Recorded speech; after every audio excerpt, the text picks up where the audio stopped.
Hello, नमस्कार, राधे राधे, जय श्री राम। स्वागत है आपका कोऑपरेटिव एक्ट की 3rd क्लास के अंदर। आज हम करने वाले हैं चैप्टर नंबर 3।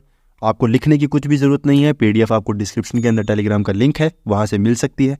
तो लिखने की टेंशन मत लो, बस फोकस करके पूरी क्लास को अटेंड करो। अगर आप क्लास को लाइक नहीं करोगे, जनता माफ नहीं करेगी। तो आइए क्लास को स्टार्ट करते हैं। वाह, क्या एक्टिंग कर रहा है। आज हम पढ़ने वाले हैं चैप्टर नंबर 3। किसके बारे में है? मेंबर्स के बारे में। कौन मेंबर? कोऑपरेटिव सोसाइटीज़ के members of cooperative societies and their rights and liabilities. जो भी उनके राइट्स होंगे, जो भी उनकी लाइबिलिटीज़ होगी, जो भी उनके दायित्व होंगे, उन सब के बारे में चैप्टर नंबर 3 के हम पढ़ने वाले हैं। तो देखते हैं, स्टार्ट करते हैं। सबसे पहले हम देखेंगे सेक्शन नंबर 15। किसके बारे में है? मेंबरशिप के बारे में, सदस्यता के बारे में। अगर आपको सेक्शन 14 से पहले जितने भी सेक्शंस हैं अगर आपको नहीं पता है तो आप प्लेलिस्ट देख सकते हैं। प्लेलिस्ट आपको डिस्क्रिप्शन में मिल जाएगी, या फिर आप आई बटन पर क्लिक करके भी देख सकते हैं। तो सेक्शन नंबर 15 है वो किसके बारे में है? मेंबरशिप के बारे में। अगर आपको किसी भी सोसाइटी का मेंबर बनना है तो आपके अंदर क्या खूबी होनी चाहिए, या आपको कौन सी बातें ध्यान में रखनी होगी? सबसे पहले आपकी जो एज है वो या तो 18+ होनी चाहिए या फिर 18 पूरी हो जानी चाहिए। ठीक है, तो एज जो है वो 18 या 18+ होनी चाहिए। फिर है आपका दिमाग। आपका जो दिमाग है वो कम से कम क्या होना चाहिए? साउंड माइंड होना चाहिए। मतलब आपको जो चीज़ें हैं वो समझ आनी चाहिए। ठीक है, ऐसा नहीं है कि ना समझ तरीके से काम करोगे या किसी चीज़ को समझ नहीं पा रहे हो। तो आपका जो दिमाग है वो साउंड माइंड होना चाहिए। Is not disqualified. वो कोई भी जो आदमी है वो डिस्क्वालीफाइड नहीं होना चाहिए from contracting by any law. किसी भी नियम से उसको स्थगित नहीं किया जाना चाहिए, मतलब उसके ऊपर कोई भी केस वगैरह नहीं चलना चाहिए। फिर आता है is desirous to utilize the service. मतलब सोसाइटी की सेवा का उपयोग करने में इच्छुक, मतलब सोसाइटी में काम करना चाहता है। ऐसा नहीं है कि उसको क्या है मजबूरी में काम करना पड़ रहा है या फिर कोई उसके ऊपर दबाव डाल रहा है। वो अपनी मर्जी से इस सोसाइटी में काम करना चाहता है तो उसको क्या करेंगे, कोई भी रोक नहीं सकता। फिर उसके बाद में क्या है? Is ready to accept the responsibility and liability. मतलब वो किसी भी रिस्पॉन्सिबिलिटी को, किसी भी दायित्व को अपनाने के लिए तैयार बैठा है। उसको कोई भी काम दो, आप सोसाइटी से रिलेटेड कोई भी काम होगा उसको वो काम बखूबी पूरा करेगा। ठीक है, सिंपल है। उसके बाद चलते हैं। An individual shall not be eligible to the membership of a finance bank. कोई भी आदमी, कोई भी पर्सन वो मान्य नहीं होगा किसके लिए? मेंबरशिप के लिए। किसकी मेंबरशिप? Financing bank. कोई भी वित्तीय बैंक है उसकी मेंबरशिप उसको नहीं मिल सकती। कोई भी साधारण आदमी है। फिर उनको सदस्यता मिल किसकी सकती है? उनको मिल सकती है किसी भूमि विकास बैंक, लैंड डेवलपमेंट बैंक की, या उनसे रिलेटेड उन्हीं के जैसे कुछ अलग बैंकों की। ठीक है, तो फाइनेंस बैंक जो वित्तीय बैंक है उनकी इनको मेंबरशिप नहीं मिल सकती साधारण आदमी को। उसके लिए क्या करना पड़ता है? अलग तरीके से फॉर्म या अलग तरीके से अप्लाई करना पड़ता है। ठीक है, तो लैंड डेवलपमेंट बैंक है, जो भूमि विकास बैंक है, उनकी सदस्यता उनको ईजिली मिल सकती है। ठीक है भाई, नेक्स्ट पॉइंट बहुत इंपॉर्टेंट है। क्या है? The condition of the age does not apply. जो शर्त है एज की, जो उम्र की शर्त है, जो 18 या 18+ की जो एज की जो उम्र की शर्त है वो कई जगहों पर अप्लाई नहीं होती। कौन सी जगहों पर? Society made for benefit. जो सोसाइटी बच्चों के फ़ायदों के लिए बनी है। कौन से बच्चे? स्कूल या कॉलेज के। स्कूल या कॉलेज के जो बच्चे हैं उनके फ़ायदों के लिए जो सोसाइटी बनी है, उस सोसाइटी के अंदर जो मेंबर्स हैं वो ज़रूरी नहीं कि 18+ ही हो या 18 ही हो। उनसे छोटी एज के बच्चे भी जो लोग हैं वो भी क्या हो सकते हैं, उसके अंदर अप्लाई कर सकते हैं। ठीक है, और उनको मेंबर्स बनाया जा सकता है। तो स्टूडेंट्स जो हैं वो क्या हो सकते हैं, मेंबर्स बन सकते हैं। बस वो जो सोसाइटी है वो किसके लिए होनी चाहिए? स्टूडेंट्स के लिए होनी चाहिए। कॉलेज और स्कूल की सोसाइटी बननी चाहिए। फिर उसके बाद नेक्स्ट पॉइंट क्या है? Society made benefit for women. जो सोसाइटी औरतों के विकास के लिए बनी हो, औरतों के फ़ायदे के लिए बनी हो, उसके अंदर मेल को मेंबरशिप, जो आदमी है उसको मेंबरशिप मिलना ज़रूरी नहीं है। अब वो क्या हो सकती है? स्थगित भी हो सकती है, उनको मना भी कर सकते हैं, उनको वो रोक भी सकते हैं। ठीक है, तो मेल को जो आदमी लोग हैं उनको उसके अंदर क्या है, मेंबरशिप मिलना रेस्ट्रिक्टेड है, मना है। ठीक है, मना भी है। अगर कोई लेना भी चाहे तो उनको मना कर देंगे। ठीक है भाई, आगे चलते हैं। यही नहीं, अभी और सुनिए। नेक्स्ट पॉइंट क्या है? अगर आप आवेदन करना चाहते हो किसी भी कमेटी के, किसी भी समिति के अंदर जुड़ने के लिए, एडमिशन के लिए, तो वो सोसाइटी जो है, वो कमेटी जो है, उसको क्या करना पड़ेगा? आपको सूचना देनी होगी कम से कम 30 दिन में, विदिन 30 डेज। ठीक है, लगभग 30 दिनों के अंदर अंदर आपको सूचना देनी होगी कि आपका जो एडमिशन है वो हुआ है या नहीं हुआ। अगर नहीं हुआ है तो किस कारण से नहीं हुआ है, अगर हो चुका है तो आपको एक तरीके की सूचना मिल जाएगी। ओके, तो 30 दिन के अंदर अंदर क्या है, आपको सूचना देनी होगी। अगर कोई कमेटी जो है वो सूचना नहीं देती है तो उसके बाद का जो स्टेप है वो हम अभी आपको बताते हैं, पर आपको ये 30 डेज जो है वो आपको याद होने चाहिए। आगे चलते हैं। अगर कोई भी कमेटी जो है वो रिफ्यूज़ कर देती है, मना कर देती है आपको एडमिशन देने के लिए, आपको जोड़ने के लिए, बिना किसी कारण के, बिना किसी रीज़न के, तो आप अगले 60 दिनों के अंदर अंदर, नेक्स्ट 60 डेज़ के अंदर रजिस्ट्रार के पास कॉन्टैक्ट कर सकते हो, उनसे बातचीत कर सकते हो और आप जाने के बाद क्या कर सकते हो, रजिस्ट्रार को अपनी बात सुना सकते हो और रजिस्ट्रार जो भी उसके ऊपर एक्शन उठाना होगा वो उठा सकते हैं। ठीक है, तो सोसाइटी अगर आपको बिना बताए, बिना किसी रीज़न से आपको क्या करती है, मना कर देती है एडमिशन के लिए, तो आप किसके पास जाओगे, रजिस्ट्रार के पास। कितने दिनों के अंदर अंदर, अगले 60 दिनों के अंदर। ठीक है, नेक्स्ट 60 डेज़ के अंदर आपको वहाँ पर पहुँचना होगा। नेक्स्ट सेक्शन है आपका सेसेशन ऑफ द मेंबरशिप। आपकी सदस्यता है उसको समाप्त किया जाता है अगर किस किस कारणों से और कौन से सेक्शन के तहत उसके बारे में जानकारी लिखी गई है, वो सब आपको कौन बताएगा। सेक्शन नंबर 16 क्या है, अगर किसी भी मेंबर की डेथ हो जाती है, ठीक है, वो जो मेंबर्स हैं उन मेंबर्स में किसी मेंबर की डेथ हो जाती है तो उसकी जो मेंबरशिप है, उसकी सदस्यता जो है वो क्या हो जाएगी, कैंसिल हो जाएगी। अगर वो रिज़ाइन कर देते हैं, त्यागपत्र दे देते हैं, तो वो क्या हो जाएंगे, एक तरीके से उनकी सदस्यता समाप्त हो जाएगी। A member whose business in conflict with the competition, अगर कोई सदस्य है, उनका जो व्यवसाय है, उनका जो बिजनेस है, वो कहीं ना कहीं सोसाइटी के क्या चल रहा है, विपरीत चल रहा है। ठीक है, उनके सोसाइटी का जो काम है उसको सोसाइटी के काम में क्या कर रहा है, कोई ना कोई अड़चन डाल रहा है, तो वो जो सोसाइटी का जो मेंबर होगा उस मेंबर की क्या हो जाएगी, सदस्यता कैंसिल हो सकती है। ठीक है, तो आपका बिजनेस अगर मान लो किसी सोसाइटी के अंदर कहीं ना कहीं अड़चन पैदा करेगा और आप उसी सोसाइटी के मेंबर हो, तो आपको सोसाइटी क्या कर सकती है, कैंसिल भी कर सकती है आपका रजिस्ट्रेशन। फिर आगे क्या है, not attended general meeting by the without any reason for 3 consecutive years. 3 साल लगातार आपने क्या है, कोई भी साधारण मीटिंग जो है, कोई भी साधारण निकाय की जो मीटिंग है, जो बैठक है, उसके अंदर आपने पार्टिसिपेट नहीं किया और आपने कोई जवाब भी नहीं दिया किस कारण से आप पार्टिसिपेट नहीं कर रहे हो, तो आपकी जो सदस्यता जो है वो क्या हो जाएगी, कैंसिल हो जाएगी। तो कंप्लीट 3 साल तक, लगातार 3 साल तक आपकी सदस्यता क्या हो सकती है, अगर आप जाओगे नहीं तो कैंसिल भी हो सकती है। तो आपको ये पता होना चाहिए कि कितने साल तक आपकी सदस्यता कैंसिल हो सकती है। ठीक है, समझ गया। नेक्स्ट आता है सेक्शन नंबर 17, किसके बारे में है, नॉमिनल एंड एसोसिएट मेंबर्स। कोई भी पर्सन जो सेक्शन 15 के अंदर मेंशन नहीं किया गया है, लिखा नहीं गया है, उसके बारे में जानकारी नहीं है, तो उसको नॉमिनल या एसोसिएट मेंबर के तौर पे ज्वाइन करवाया जाएगा। नाम मात्र या फिर संयुक्त सदस्य कोई भी पर्सन है जो नॉमिनल या एसोसिएट मेंबर बन सकता है। तो कौन सा पावर दे रहा है इसको, सेक्शन नंबर 17 क्या है, अ प्रिस्क्राइब्ड क्लास ऑफ पर्सन, कोई भी आदमी जो है, कोई भी लोकल अथॉरिटी है, स्थानीय प्राधिकारी या कोई भी सेल्फ हेल्प ग्रुप, स्वयं सहायक समूह जो किसी की सहायता के लिए बैठा है, वो जो समूह है उसको क्या बना सकते हैं, नॉमिनल मेंबर बना सकते हैं। ठीक है, कोई भी आदमी होगा, कोई भी अथॉरिटी होगी, कोई भी प्राधिकारी हो सकता है या कोई भी समूह हो सकता है, सेल्फ हेल्प ग्रुप, उसको क्या बना सकते हैं हम, नॉमिनल मेंबर बना सकते हैं। नॉमिनल मेंबर हो गया तो फिर एसोसिएट मेंबर क्या होगा, अगर कोई स्पाउस है, वाइफ हो चाहे हस्बैंड हो, ठीक है, पति हो या पत्नी हो, of a member in a prescribed class of society, किसी भी सोसाइटी के अंदर कोई सदस्य है, कोई मेंबर है, उनकी जो भी वाइफ होंगी या फिर उनके जो हस्बैंड होंगे वो क्या बन जाएंगे, एसोसिएट मेंबर बन जाएंगे। ठीक है, अगर कोई भी हस्बैंड है, उनकी जो वाइफ होगी वो एसोसिएट होगी और जो वाइफ है उनके जो हस्बैंड होंगे वो क्या बन सकते हैं, एसोसिएट मेंबर बन सकते हैं।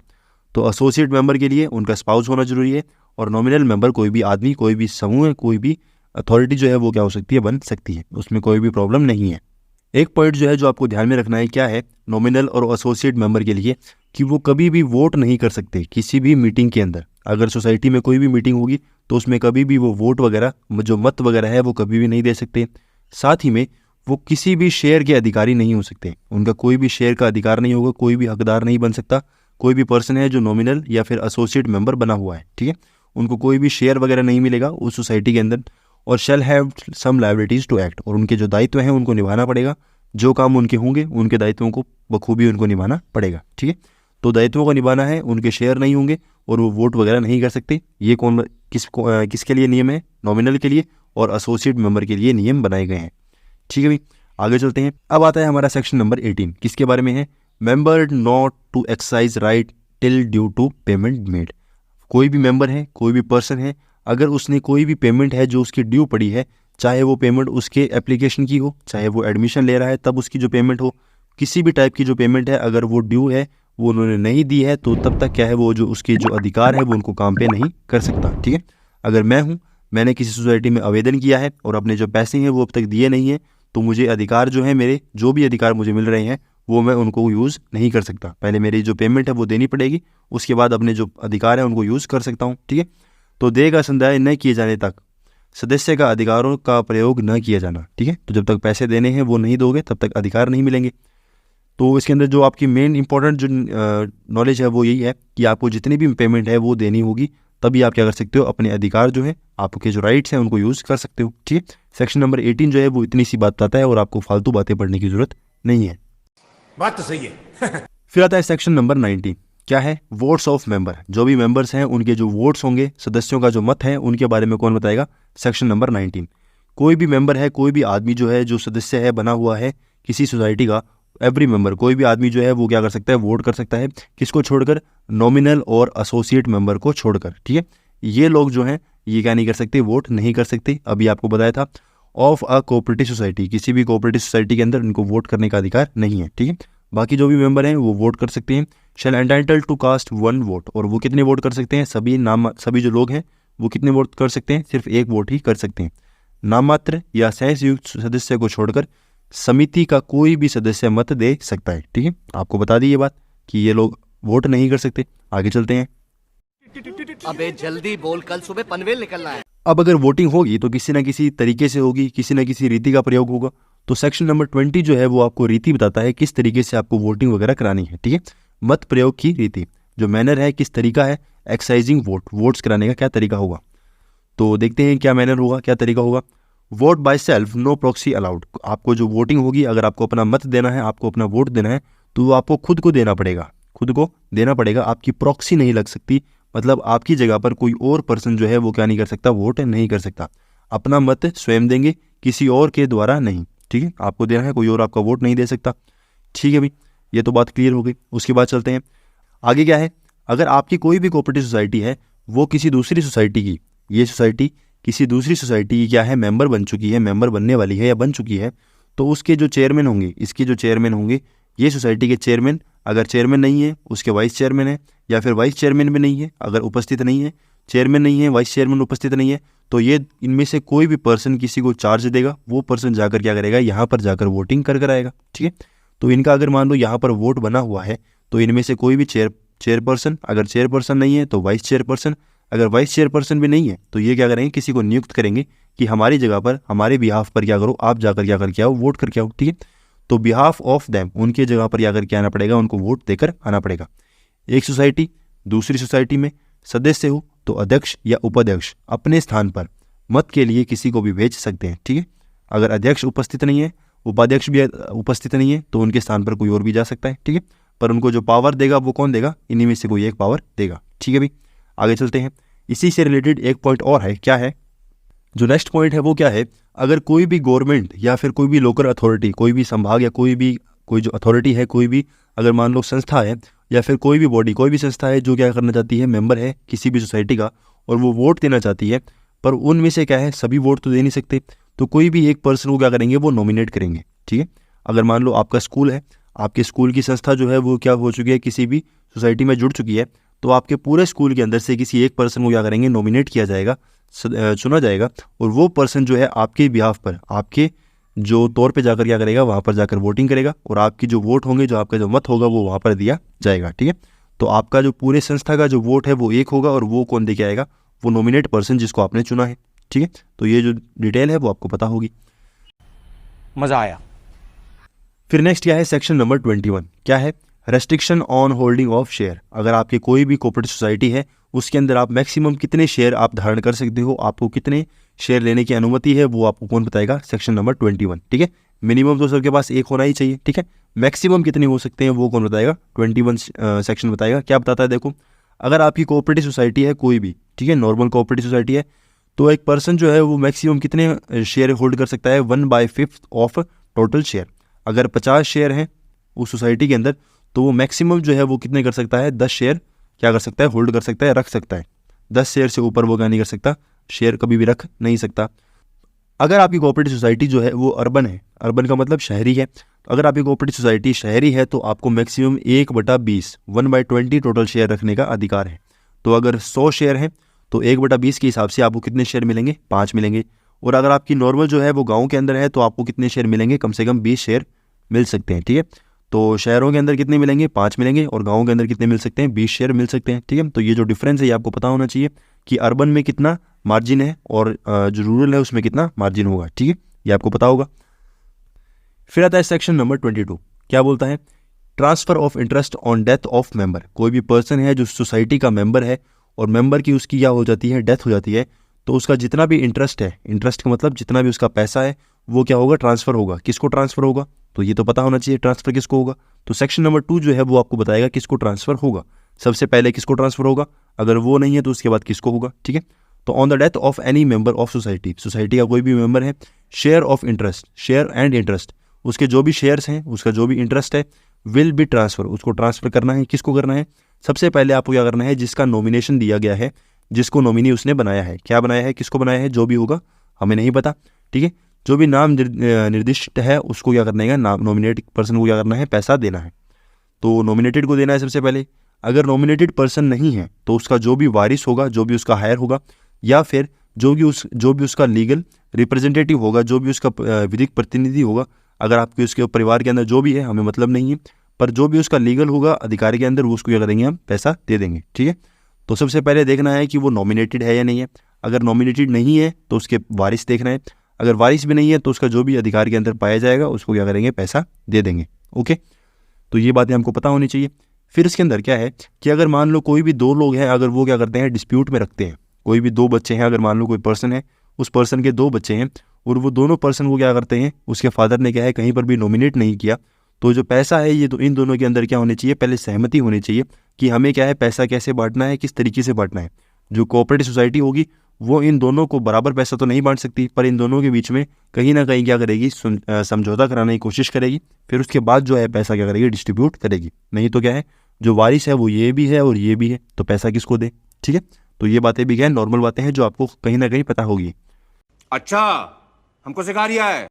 सो चैप्टर 3 का हमारा आता है लास्ट सेक्शन, जो है सेक्शन नंबर 23। क्या कहता है कि कोई भी पास्ट मेंबर होगा या कोई भी डिसीज्ड पर्सन होगा, कोई भी मृत आदमी या कोई भी पास्ट आदमी जो भूतपूर्व में क्या है सदस्य रह चुका है, उनके जो लाइबिलिटीज़ है, उनके जो दायित्व हैं, उनके बारे में क्या करता है, सेक्शन नंबर 23 बताता है। क्या बताता है कि अगर कोई भी पास्ट मेंबर है, कोई भी पूर्व सदस्य है, तो वो सदस्य अगर मान लो वो छोड़ कर जाता है किसी भी डेट को, जिस भी डेट को जाएगा उसके दायित्व जो हैं वो उस डेट तक पूरे मान्य होंगे, ठीक है। अगर मान लो मैं आपकी सोसाइटी है उसको छोड़कर जाता हूँ, आज छोड़कर जा रहा हूँ, तो आज से पहले जितने भी मेरे दायित्व थे उनको पूरा करना होगा। ये पूरा करने की जिम्मेदारी किसकी है, मेरी है, ठीक है भाई। ये तो था किसी भूतपूर्व सदस्य के लिए। फिर आता है कोई पर्सन जो डिसीज हो चुका है, जो मृत हो चुका है, ठीक है।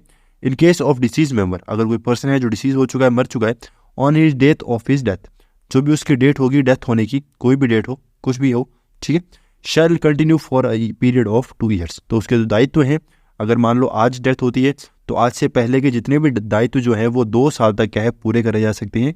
चाहे उनके नॉमिने करें, चाहे कोई भी पर्सन करे, कुछ मैटर नहीं करता। 2 साल में उनके जो दायित्व हैं, जो भी दायित्व हो, अगर कोई ऋण भी है तो भी उनको पूरा करना होगा, जैसे भी हो, कुछ भी हो, आपको वही मैटर नहीं है, पर आपके लिए 2 साल का टाइम पीरियड है वो आपको पता होना चाहिए, ठीक है। सिंपल है। खत्म। Bye bye, tata, good bye, गया। सो फ्रेंड्स, क्लास होती है यहीं पर ख़त्म। आई होप आपको क्लास अच्छी लगी होगी। चैप्टर 3 आपको अच्छी तरीके से समझ आया होगा। अगर समझ आ गया है तो कमेंट सेक्शन के अंदर लिख दो अच्छी से समझ आ गया। टेलीग्राम में ज्वाइन कर लेना ताकि आपको इस चैप्टर की पूरी PDF मिल सके। डिस्क्रिप्शन के अंदर आपको लिंक मिल जाएगा। क्लास को लाइक कर लीजिए, कमेंट सेक्शन के अंदर आप प्यारा सा कमेंट भी कर सकते हो। Thank you very much.